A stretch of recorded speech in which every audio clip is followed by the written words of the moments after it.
welcome back to Mountain Bike Restore Part 10. Let me show you where I'm at on this restoration. I just got done putting on the shifter cables.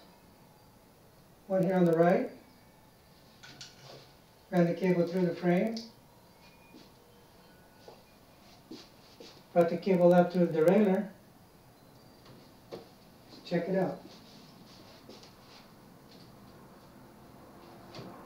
Works pretty good. Then I also did the front derailleur. Hooked up the cable to the shifter. Ran it through the frame. Brought the cable up through the derailleur. Tighten the nut. Check it out. Works pretty good.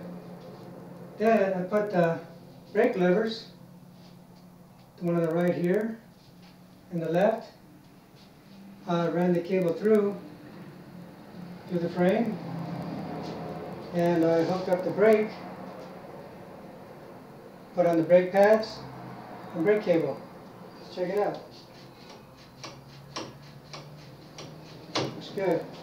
I also did the front, put on the brake, put the cable and pad.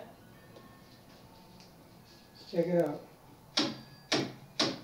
It's pretty good. Okay, well, this is going to conclude Mountain Bike Restore Part 10. I'll get with you at Part 11 and we'll go from there. Talk to you later. Have a good one.